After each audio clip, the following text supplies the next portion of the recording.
दोस्तों, हम सभी एक दूसरों को देखकर यह सोचते हैं कि हमसे सुखी तो वह है, उसके पास तो घर है, परिवार है, वो कितना खुश है, और मेरे पास तो सिर्फ और सिर्फ दुख है। आखिर असल जिंदगी में सुखी कौन है?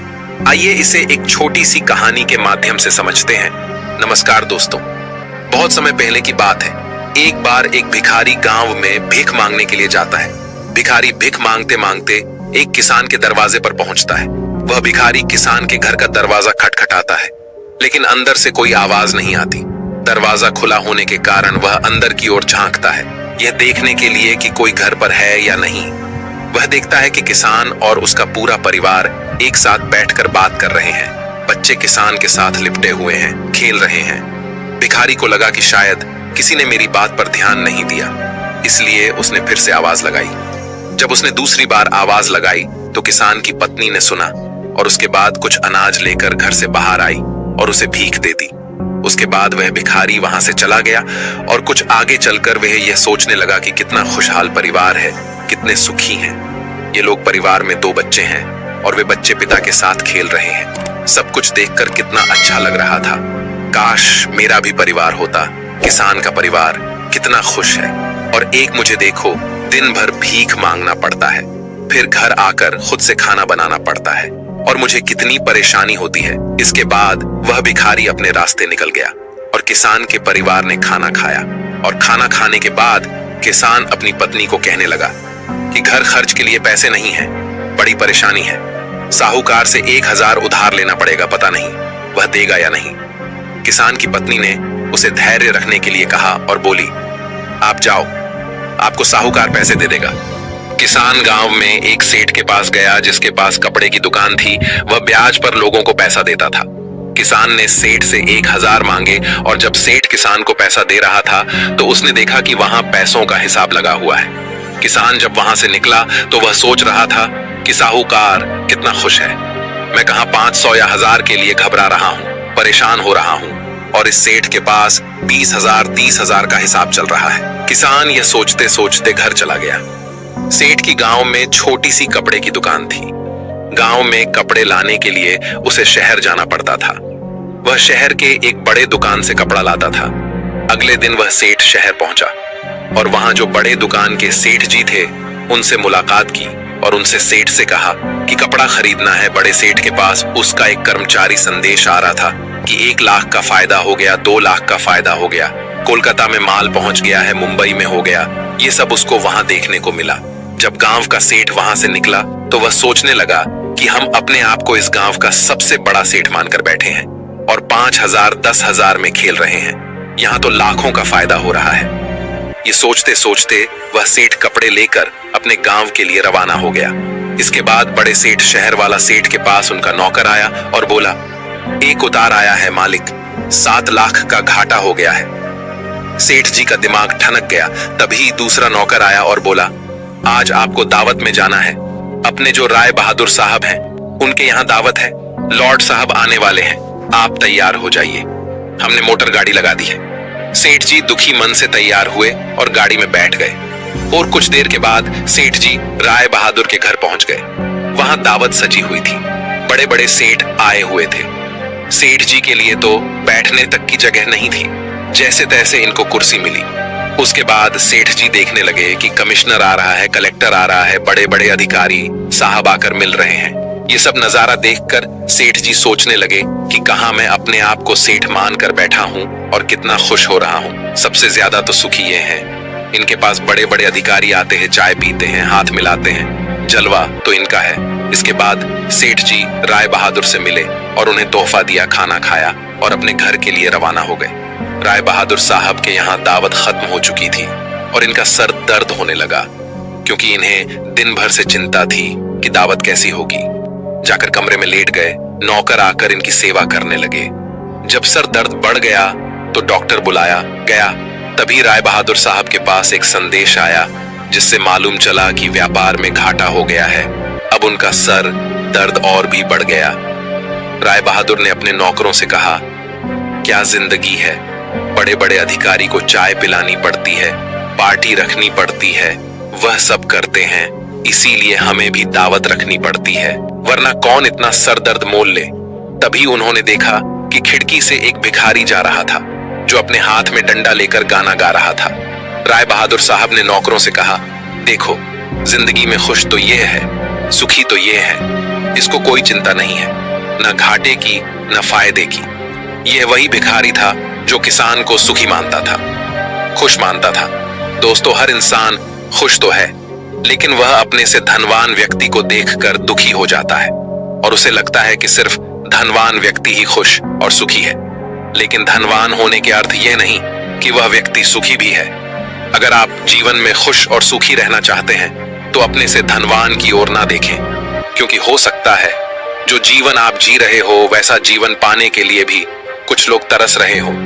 दोस्तों, दूसरी शिख जो हमें इस कहानी से लेनी चाहिए, जो हमें अपने आप से रूबरू करवाती है और हमारी असलियत दिखाती है कि हम जैसे हैं वैसे ही अच्छे हैं। एक छोटे से गांव में एक व्यक्ति रहता था जो पहाड़ से पत्थर तोड़ने का काम करता था। उस व्यक्ति को अपनी जिंदगी से कोई शिकायत नहीं थी। पूरे मेहनत और लगन से दिन भर काम करता और शाम को काम खत्म होने के बाद जो भी पैसा मिलता उसे लेकर अपने घर आता और अपने परिवार वालों के साथ कुछ समय व्यतीत करता था और फिर चैन से सो जाता था। ऐसा करते हुए उसे कई साल बीत गए थे। हर दिन की तरह वह अपना काम खत्म करके घर वापस जा रहा था। रास्ते में चलते चलते उसके मन में एक ख्याल आया कि यह भी कोई जिंदगी है। मैं सुबह से शाम तक पत्थर तोड़ने का काम करता हूँ और शाम में मुझे थोड़े से पैसे मिलते हैं, जिससे मुश्किल से मेरे और मेरे परिवार का गुजारा हो पाता है। शायद आज मुझे कहीं से कुछ ऐसी शक्ति मिल जाए जिससे मैं जो चाहूं वह पूरा हो जाए। वह घर गया, खाना खाया, लेकिन उसका ध्यान खाने की ओर नहीं था। उसके दिमाग में बस एक ही ख्याल था कि काश मुझे कोई ऐसी अलौकिक शक्ति मिल जाए जिससे मैं जो चाहूं हासिल कर सकूं। वह इस बात को सोचते सोचते सो गया। फिर नींद आने के बाद उसे एक सपना आया। सपने में उसने देखा कि वह रोज की तरह अपना काम खत्म करके घर लौट रहा था। तभी रास्ते में उसे एक बहुत बड़ा घर दिखा। तभी उसके मन में विचार आया, काश यह घर मेरा होता और मैं इसका मालिक होता। और उसका इतना सोचते ही वह उस घर का मालिक बन गया। उसको यकीन ही नहीं हो रहा था कि उसने जो सोचा वह पूरा हो गया, लेकिन उसकी खुशी अधिक देर तक नहीं टिक पाई। अचानक से एक शोर सुनाई दिया। उसने देखा कि उसके घर के बाहर से एक रैली निकल रही है जिसमें बीचों बीच एक राजनीतिज्ञ है। उसे देखकर वहां खड़े लोग उसके नाम के नारे लगा रहे थे और सब उसको देखने के लिए तड़प रहे थे। तब उसको यह एहसास हुआ कि मैं कितना छोटा हूं, मेरा तो कोई अस्तित्व ही नहीं है इस राजनेता के समक्ष। काश मैं एक राजनेता होता और मेरे पास इतनी क्षमता होती। उसके इतना सोचने की देर थी कि वह राजनेता बन गया। उसके खुशी का ठिकाना नहीं रहा, क्योंकि उसके पास हजारों लोगों की भीड़ थी और सब उसको देखने के लिए तरस रहे थे। लेकिन उसकी यह खुशी भी ज्यादा देर भी टिक नहीं पाई, क्योंकि धूप बहुत ही तेज थी और उस राजनेता को इतनी धूप में खड़े रहने की आदत नहीं थी। उसे चक्कर आया और वह बेहोश हो गया। फिर उसे एहसास हुआ कि यह राजनेता सबसे ताकतवर नहीं है, ये जो सूरज है ये सबसे ताकतवर है। उसके मन में आया कि काश मैं सूरज होता, मेरे आगे कोई टिक नहीं पाता। उसको इतना सोचने की देर थी और वह सूरज बन गया। वह खुशी से पागल हो गया। पूरी दुनिया को यही रोशन कर रहा था। दुनिया में ऐसा कोई इंसान नहीं था जो उसकी रोशनी को रोक सके। लेकिन उसकी यह खुशी भी टिक नहीं पाई, क्योंकि कुछ ही समय बाद आसमान में काले बादल आए और रोशनी को रोक दिया। फिर उसको एहसास हुआ कि कोई है जो मेरी रोशनी को भी कोई रोक सकता है। उसके मन में यह ख्याल आया कि काश मैं बादल होता, और वह बादल बन गया। उसको ऐसा लग रहा था कि वह आसमान में उड़ रहा है और वह जहां चाहे वहां जा सकता है। लेकिन कुछ देर बाद एक हवा का झोंका आया जो उसे उड़ा ले गया। उसे एहसास हुआ कि बादल सूरज की रोशनी को रोक सकता है, लेकिन हवा को नहीं, क्योंकि यह हवा उसे बहा कर ले गई। फिर उसके मन में यह विचार आया कि काश मैं हवा होता, और वह हवा बन गया। हवा बनने के बाद उसने अपने अंदर एक अलग सी ऊर्जा महसूस की और सोचा कि मैं जिसको चाहूं उसे उड़ाकर ले जा सकता हूं। उसको यह विश्वास होने ही वाला था कि इस दुनिया में सबसे ताकतवर मैं हूं। लेकिन तभी उसके सामने एक पहाड़ आया। उसने पूरी ताकत लगा दी, लेकिन उस पहाड़ को नहीं हिला सका। उसको यह एहसास हुआ कि कोई है जो हवा से ज्यादा शक्तिशाली है, जिसमें हवा को रोकने का भी दम है। फिर उसके मन में यह ख्याल आया कि काश में पहाड़ होता, और वह पहाड़ बन गया। लेकिन हर बार की तरह उसकी खुशी ज्यादा देर तक नहीं टिक पाई। एक जानी पहचानी आवाज उसे सुनाई दी और साथ ही साथ उसको दर्द होने लगा, जैसे कि कोई है जो उसे तोड़ रहा है, मार रहा है। तब वह दर्द से चीखने लगा और उसके मन में आया, मैं वह बन जाऊं जो पहाड़ को तोड़ने का दम रखता है। लेकिन इस बार उसकी यह ख्वाहिश पूरी नहीं हुई। वह चीखने लगा, चिल्लाने लगा, अपनी पूरी ताकत लगा दी, लेकिन इस बार वह नहीं बन पाया। उसका दर्द बढ़ता ही चला जा रहा था। उस दर्द के कारण उसकी नींद खुली तो उसके सामने एक शीशा था। उस शीशे में खुद को देखा तो समझ आया कि मैं वह क्यों नहीं बन पा रहा था जो बनना चाह रहा था, क्योंकि असलियत में मैं वही हूं। दोस्तों, किसी से कुछ सीखना अच्छी बात है, लेकिन अपना अस्तित्व को भुलाकर किसी और के अस्तित्व को अपना लेना खुद का एवं साथ ही उस ईश्वर रूपी कारीगर का भी अपमान करना होता है जिसे आपको सबसे अलग बनाया है। हम भूल जाते हैं कि हम सभी में एक ऐसी खासियत होती है जो हम सबको खास बनती है। बस उसे हमें खुद के अंदर तलाश करना होता है। इसलिए आप जैसे भी हैं, आप अच्छे हैं। आपको किसी के भी जैसा बनने की कोई जरूरत नहीं है। आप जैसे भी हैं, सर्वश्रेष्ठ हैं। अगर आपको कुछ बनना है तो अपने आप को पहचाने, अपनी क्षमताओं को पहचाने और अपना श्रेष्ठ संस्करण बने। और तिच्छारी सीख जो हमें इस कहानी से सीखनी चाहिए, एक गांव में एक राजा था जिसने अपने जीवन काल में कई लड़ाइयां जीती और काफी हद तक अपने साम्राज्य का विस्तार किया था, क्योंकि समय के साथ राजा की सूझबूझ और साहस के कारण साम्राज्य बढ़ता गया।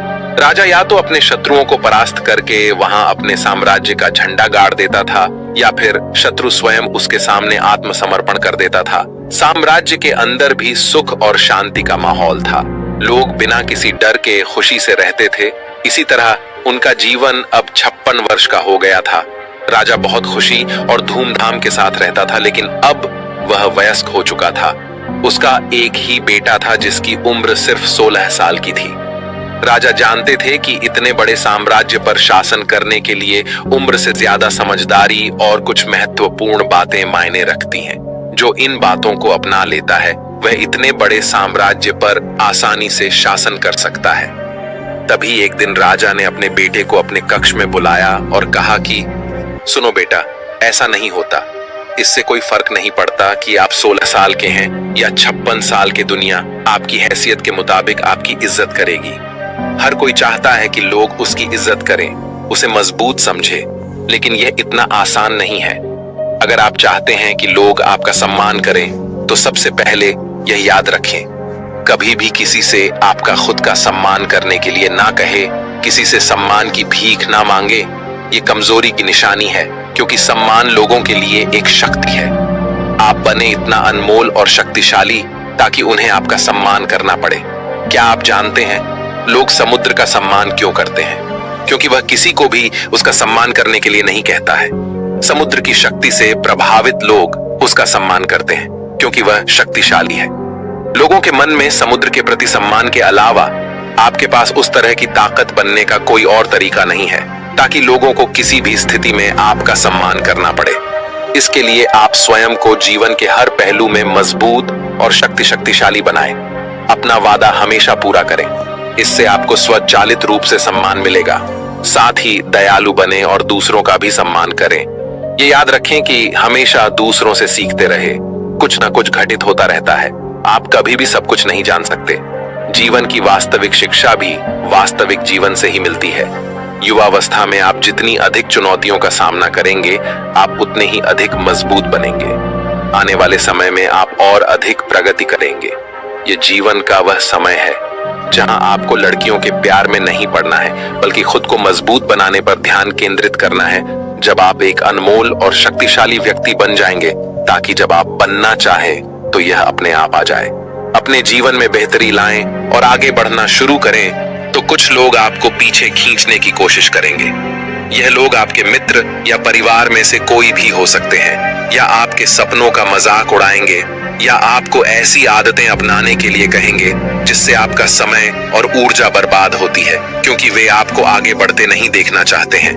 वे आपकी प्रगति से ईर्ष्या करेंगे, क्योंकि उनकी कमजोरी और आलस्य के कारण वे काम करने में असमर्थ हैं। वह नहीं चाहते कि आप ऐसा कर सकें। साथ ही लोग आपको पीछे खींच लेंगे, क्योंकि कुछ दोस्ती सिर्फ थोड़े समय के मनोरंजन के लिए बनाई जाती है। इसलिए जब आप उन चीजों को करना बंद कर देंगे तो उनका मजा कुछ समय के लिए कम हो सकता है जो वह आपके साथ बिताते थे। इसीलिए वे आपको पीछे खींचने की कोशिश करेंगे और आपको अपने जैसा बना देंगे। यदि आप सोच रहे हैं कि मुझे इतना त्याग क्यों करना चाहिए, जीवन आराम से जीना चाहिए, इसलिए यह याद रखें कि यदि अपने लक्ष्य के लिए अपनी इच्छा नहीं छोड़ेंगे तो आपको अपने लक्ष्य का बलिदान देना होगा। यदि आप लक्ष्य के लिए हार नहीं मानेंगे और कुछ समय के लिए मौज मस्ती में फंस जाएंगे तो जीवन के अंतिम चरण में आपको पछताना पड़ेगा।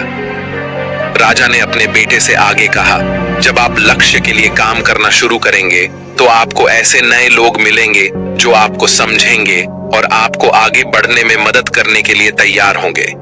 इसलिए उन लोगों को प्राथमिकता देना शुरू करें जो आपके मूल्यों और लक्ष्यों के साथ संरेख हो। बस उन लोगों से दूर हो जाएं जो आपको रोक रहे हैं और उनके साथ रहकर आपका भविष्य अद्भुत हो। बुरे लोग आपके परिवार के सदस्य और दोस्त भी हो सकते हैं, इसलिए उनसे दूर से ही प्यार करें और अपना प्यार रखें। लक्ष्य पहले, इसके लिए आपको सफल आदतें अपनानी होंगी। कई बार आपको दूसरी जगह जाकर रहना पड़ता है। आपको भी अकेलापन महसूस हो सकता है, लेकिन यह बुरा नहीं है। कुछ समय अकेले रहे अच्छा है, क्योंकि इससे यह समझने में मदद मिलती है कि आप वास्तव में कौन हैं और आप जीवन में क्या हासिल करना चाहते हैं। दोस्तों, यह कहानी हमें सिखाती है कि हर इंसान खुश तो है, लेकिन वह अपने से धनवान व्यक्ति को देखकर दुखी हो जाता है और उसे लगता है कि सिर्फ धनवान व्यक्ति ही खुश और सुखी है। लेकिन धनवान होने के अर्थ यह नहीं कि वह व्यक्ति सुखी भी है। अगर आप जीवन में खुश और सुखी रहना चाहते हैं तो अपने से धनवान की ओर ना देखें, क्योंकि हो सकता है जो जीवन आप जी रहे हो वैसा जीवन पाने के लिए भी कुछ लोग तरस रहे हो। तो अब आपको जवाब मिल गया होगा कि जीवन में हर वह इंसान सुखी है जो अपने से ऊंचे धनवान व्यक्ति की ओर नहीं देखता। हमारे अंदर क्या खूबी है, क्या विशेषता है, यह हम कभी समझ ही नहीं पाते हैं। आज जिसको देखो वह किसी और के जैसा बनना चाहता है, वह किसी और की जिंदगी जीना चाहता है। हर किसी की जिदंगी की एक अलग ही खासियत होती है, बस उसको समझने की और अपनी क्षमताओं को पहचानने की जरूरत होती है। जिस दिन आप अपनी क्षमताओं को समझ जाएंगे, उस दिन से आपके अंदर से किसी और के जैसा बनने का या किसी और का जीवन जीने का जो जिद है वह हमेशा के लिए खत्म हो जाएगा और आप अपने जीवन को अच्छे से जी पाएंगे। तो दोस्तों, कैसी लगी आपको ये कहानी, आप हमें कमेंट सेक्शन में जरूर बताना, और अच्छी लगी हो तो इस चैनल को सब्सक्राइब जरूर कर लेना। तो चलिए मिलते हैं ऐसी ही कोई नई कहानी में। तब तक के लिए अपना ख्याल रखें। धन्यवाद और नमो बुद्धाय।